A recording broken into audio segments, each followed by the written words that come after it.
हिमालय के जंगल में टुनटुनी चिड़िया अपनी सास बबली कबूतरी के साथ रहती थी। टुनटुनी का पति बंटी कबूतर विदेश में नौकरी करता था। उसे गांव की सीधी सादी टुनटुनी बिल्कुल भी पसंद नहीं थी। उसने एक विदेशी चिड़िया से शादी करके विदेश में ही रहने का फैसला कर लिया। इस बात की खबर जब टुनटुनी चिड़िया को लगती है तो वो रोना शुरू कर देती है।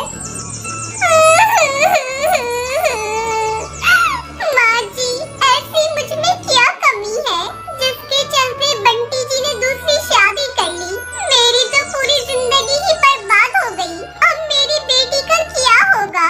बिना पति के मैं अकेले कैसे अपनी बिटिया को पालूंगी? तब तक आप लोग कमेंट में बताएं 11 into 10 कितने होते हैं। मत रो बहू, मेरा बेटा नालायक निकलेगा ये मैंने कभी नहीं सोचा था। शायद मेरी परवरिश में ही कोई खोट थी जिसके चलते उसने घर की लक्ष्मी को छोड़कर विदेशी चुड़ैल से शादी कर ली। तू हिम्मत से काम ले बहू, अपनी बेटी की तरफ देख। बेचारी कैसे तुझे रोते हुए देखकर सहमी हुई है। तू उसके बारे में सोच। इस तरह कई दिन गुजर गए। घर के सारे पैसे धीरे धीरे खत्म हो रहे थे। ऐसे में एक दिन टुनटुनी अपने सास से कहती है, माँ जी, मैं सोच रही थी घर से बाहर निकलकर कोई काम की तलाश करो। तब तक हम ऐसे घर में बैठे रहेंगे। जो भी थोड़े बचत के पैसे थे अब तो वो भी खत्म होने को आए हैं। बात तो तेरी सही है बहू, मुझसे तो कोई काम होगा नहीं तो मैं किस मुंह से तुझे रोकूंगी। जा जाकर कोई अपने लिए काम ढूंढ ले, घर में तो पैसे आने शुरू हो जाएंगे। अगले दिन काम की तलाश में टुनटुनी जा रही थी। तभी उसे देखकर उसकी बेटी पिंकी रोने लगती है। मम्मा, तुम कहाँ जा रही हो? मैं भी आपके साथ चलूंगी। मुझे भी अपने साथ ले चलो। पिंकी बेटा, मैं तुझे नहीं ले जा सकती मेरी बच्ची। तू अपनी दादी के पास रहना, मैं जल्दी आ जाऊंगी। इतना कहकर टुनटुनी चली जाती है। वो कई जगह काम मांगती है पर उसे कहीं भी काम नहीं मिलता। थक हार कर वो एक पेड़ की डाल पर बैठ जाती है। तभी उसकी नजर सामने की दर्जी की दुकान पर जाती है। टुनटुनी सोचने लगती है, अरे मैंने शादी से पहले फैशन डिजाइनिंग का कोर्स किया है, शायद मुझे यहाँ काम मिल जाए। ऐसा सोचकर वो दर्जी के पास जाती है। दर्जी भैया, क्या मुझे आपकी दुकान में काम मिलेगा? मुझे काम की तलाश है। चल भाग यहाँ से। एक तो मेरा दिमाग पहले से खराब है। 2 दिनों से मेरा कारीगर काम पर नहीं आया और अब तू आकर मेरा दिमाग खराब कर रही है। तभी एक पक्षी आता है। भाई, तोताराम मुखिया जी ने अपनी बेटी की शादी का लहंगा सिलने के लिए भेजा है। 2 दिनों के अंदर चाहिए।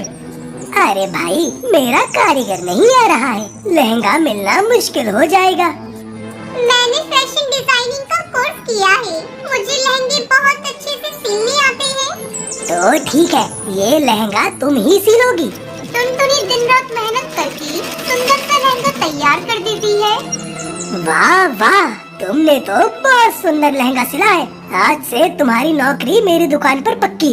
अब से मेरी दुकान पर आने वाले सारे लहंगे तुम ही सिलोगी। मैं तुम्हें 10,000 रुपए तनख्वाह दूंगा और ये लो 5,000 रुपए एडवांस। दर्जी के मुंह से ये बातें सुनकर टुनटुनी बहुत खुश होती है। वो अपनी सास को घर जाकर 5,000 रुपए एडवांस के दे देती है और उसे सारी बात बताती है। बबली अपनी दर्जी बहू की बातें सुनकर बहुत खुश हो जाती है। अचानक एक दिन बंटी कबूतर घर लौट आता है। अब तू यहाँ किस मुंह से आया है? चला जा यहाँ से। मेरे लिए तू उसी दिन मर गया जिस दिन तूने दूसरी शादी कर ली। माँ, मुझे माफ कर दो। माँ, मुझसे बहुत बड़ी गलती हो गई। मेरी दूसरी पत्नी ने कभी मुझे अपना पति माना ही नहीं। वो मुझे मुफ्त का नौकर समझती है। विदेश में नौकर बहुत महंगे मिलते हैं ना, इसलिए उसे अपने घर के काम करने के लिए एक मुफ्त का नौकर चाहिए था। उसने मुझे धोखा दिया माँ। मैं किसी तरह उसके कैद से भागकर यहाँ आया हूँ। आप तो मेरी माँ हो, अगर तुम मुझे नहीं अपनाओगी तो मैं कहाँ जाऊँगा? बंटी बेटा, तू अपनी पत्नी का गुनहगार है। जा उसी से माफी मांग। अगर उसने तुझे माफ कर दिया तो मैं तुझे माफ कर दूंगी। अपने पति की आवाज सुनकर टुनटुनी भागती हुई बाहर आती है। जब पिंकी अपने पिता को देखती है तो अपने पिता से पूछती है, पापा पापा, आप आ गए? आप कहाँ गए थे पापा? मैंने आपको बहुत याद किया। बंटी अपनी बेटी पिंकी को गले लगाकर रोने लगता है। टुनटुनी, मुझे माफ कर दो। मुझसे बहुत बड़ी गलती हो गई। मैं आपको कभी बेटी को उसके पिता से अलग भी तो नहीं कर सकती। टुनटुनी अपने पति बंटी कबूतर को माफ कर देती है। फिर सभी खुशी खुशी रहने लगते हैं।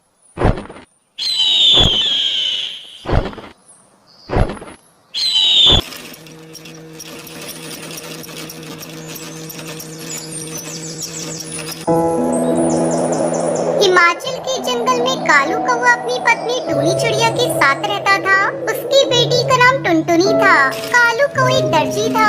जंगल के सभी पक्षी अपने कपड़े कालू से ही सिलवाया करते थे। एक दिन टुनटुनी अपनी सहेली रानी चिड़िया और हरी तोती के साथ खेल रही थी।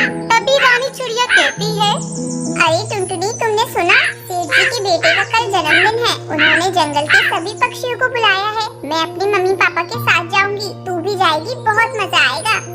अरे ये क्या जाएगी, ये तो गरीब है। इसके पास सुंदर ड्रेस भी नहीं है जिसे पहनकर ये सेठ जी के घर जाएगी। तुझे पता है मेरे पापा मेरे लिए एक नई ड्रेस लेकर आए हैं। मैं उसे ही पहनकर सेठ जी के घर जाऊंगी। अरे हरी तोती, तू ऐसे मत बोल, टुनटुनी को बुरा लगेगा। तब तक आप लोग कमेंट में बताएं 79 into 5 कितने होते हैं। बुरा लगता है तो लगे, मैंने कुछ गलत नहीं कहा। ये गरीब है, इसके पास ढंग के कपड़े भी नहीं है। अच्छा, अब मैं चलती हूँ। मेरे माँ बाप गरीब है तो इसमें मेरी क्या गलती है? आज से पहले तोती बहन ने कभी मुझसे इस तरह बात नहीं की। पता नहीं आज उसे क्या हो गया। मेरे मम्मी पापा गरीब है तो क्या हुआ? वो मुझसे बहुत प्यार करते हैं। जाने दे टुनटुनी, हरी तोती तो पागल है। उसके मुंह में जो आता है वो बोल देती है। अब तू अपने घर जा, मैं भी अपने घर जाती हूँ। बहुत देर हो गई है खेलते खेलते। टुनटुनी अपने घर जाती है और अपनी माँ टूनी से कहती है, मम्मी, कल सेठ जी की बेटी का जन्मदिन है। हम लोग उपहार में क्या लेकर जाएंगे? क्या बताऊँ बेटा, हमारे पास तो इतने पैसे भी नहीं है कि मैं एक अच्छा सा उपहार खरीद सकूँ। कोई बात नहीं माँ, ये रेशमी कपड़े यहाँ पड़े हुए हैं। मैं सेठ जी की बेटी के लिए इनसे सुंदर सा ड्रेस सिल देती हूँ। हाँ टुनटुनी बेटा, ये ठीक रहेगा। तुम अभी से ही ड्रेस सिलना शुरू कर दो। रात भर में ड्रेस सिलकर तैयार हो जाएगा।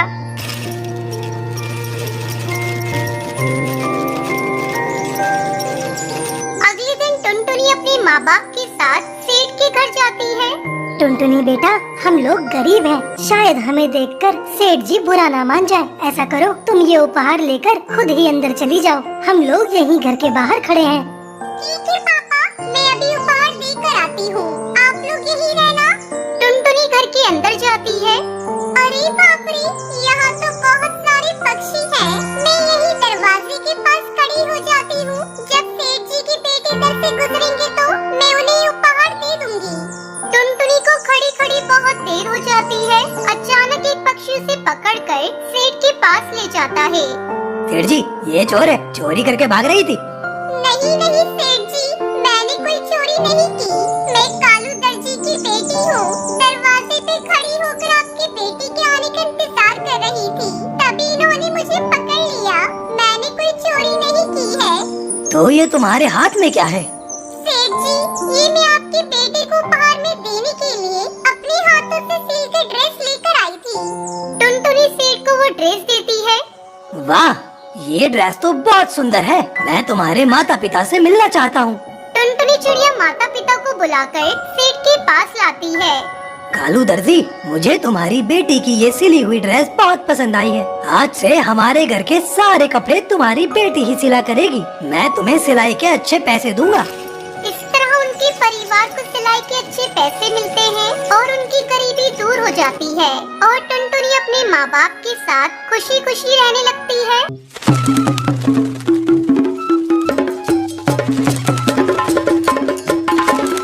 टुनटुनी और मोंटू कबूतर की कल ही नई शादी हुई थी। एक दिन मोंटू कबूतर की माँ अपने बेटे और टुनटुनी से कहती है, बेटा, तू टुनटुनी को लेकर हनीमून पर चला जा। मैंने तुम दोनों की शिमला की टिकट बुक कर दी है। लेकिन माँ जी, आप अकेले यहाँ कैसे रहेंगी? बहू, तू चिंता मत कर, मैंने तेरी बुआ सास को यहाँ बुला लिया है। अगले दिन टुनटुनी और मोंटू कबूतर हनीमून मनाने के लिए शिमला के लिए निकल जाते हैं। अरे अरे साफी, आगे हवाई मोटर लेकर मत जाइए। भारी बारिश की वजह से आगे लैंडस्लाइड हुआ है, सारे रास्ते बंद है। मोंटू चलो वापस चलते हैं और कहीं होटल में रुक जाते हैं। टुनटुनी और मोंटू वापस जाने लगते हैं, तभी एक तेज हवा का झोंका आता है और मोंटू का हवाई मोटर एक पेड़ से टकरा जाता है। इस हादसे में मोंटू की मौत हो जाती है और टुनटुनी घायल हो जाती है। जब टुनटुनी को होश आता है तब वो देखती है वो एक हॉस्पिटल में है। डॉक्टर साहब, मेरी बहू बोल क्यों नहीं रही है? माँ जी, इन्हें सदमा लगा है, जल्दी ही बोलने लगेंगी। कुछ दिनों के बाद मोंटू की माँ टुनटुनी को घर लेकर आती है। घर आकर टुनटुनी की बुआ सास, भाभी आपको अभी भी समझ नहीं आया? आपकी बहू अपशगुनी है, आते ही इसने अपने पति को खा लिया। जी ऐसा मत कहो, मेरी बहू अपशगुनी नहीं है। मैंने अपना बेटा खोया है तो इसने भी तो अपना पति खोया है। इसमें बेचारी का क्या दोष? पति के गम में न ठीक से खा रही है न ठीक से बोल पा रही है। इसी तरह रोज बुआ सास टुनटुनी को कोसती रहती थी। मोंटू की माँ से टुनटुनी का उदास चेहरा देखा नहीं जा रहा था। ऐसे में एक दिन वो टुनटुनी से कहती है, टुनटुनी, तू अपनी पढ़ाई फिर से शुरू कर दे, तू फिर से कॉलेज जाना शुरू कर दे बेटा। माँ जी, मुझसे पढ़ाई नहीं होगी, मुझे मोंटू की बहुत याद आती है। मैं उसके बिना कैसे जीऊंगी आप बताइए। मेरी बच्ची, होली को कौन टाल सकता है? मैं तुम्हारे साथ हूँ। मैं कल ही तुम्हारा एडमिशन कॉलेज में करा दूंगी। भाभी तुम पागल हो गई हो क्या? विधवा बहू को कॉलेज भेज रही हो? अब तो इसे भगवान का भजन कीर्तन करना चाहिए, ना कि पढ़ाई। देखो जीजी, पहले टुनटुनी मेरी बहू थी पर अब मेरी बेटी है। मैं अब उसके हर सुख दुख का ख्याल रखूंगी। अगर वो कॉलेज जाने लगेगी तो मोंटू के गम को भी भुला पाएगी और अपने पैरों पर भी एक दिन खड़ी हो जाएगी। अगले दिन से टुनटुनी कॉलेज जाना शुरू करती है। कुछ दिन ऐसे ही गुजर जाते हैं। एक दिन कुछ गुंडे टुनटुनी को छेड़ रहे थे, तभी कॉलेज का एक स्टूडेंट उन गुंडों से भिड़ जाता है। तुम्हें किसने इजाजत दी कॉलेज की चिड़ियों को छेड़ने की? शिक्षा के मंदिर में तुम सब गुंडागर्दी करने आते हो? चलो भागो यहाँ से, वरना मैं पुलिस को बुला लूंगा। पुलिस का नाम सुनते ही वो कौवे वहाँ से 9-2-11 हो जाते हैं।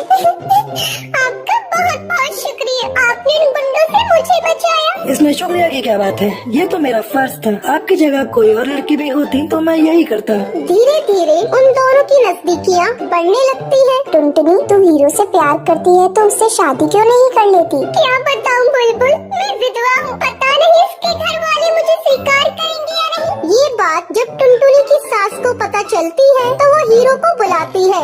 बेटा, मेरी जिंदगी का कोई ठिकाना नहीं। तुम बुरा न मानो तो मेरी बहू से शादी कर लो। माँ जी, इसमें बुरा मानने वाली बात कैसी? मैं टुनटुनी से शादी करने को तैयार हूँ और मैं अपने परिवार वालों को भी मना लूंगा। और कुछ ही दिनों बाद टुनटुनी और हीरो की धूमधाम से शादी हो जाती है। तो ये थी आज की कहानी। क्या आपको पता है मोंटू और टुनटुनी हनीमून मनाने के लिए कहाँ जाते हैं? अगर आपको पता है तो आप हमें कमेंट करके जरूर बताएं। अगर आपको ये वीडियो पसंद आई हो तो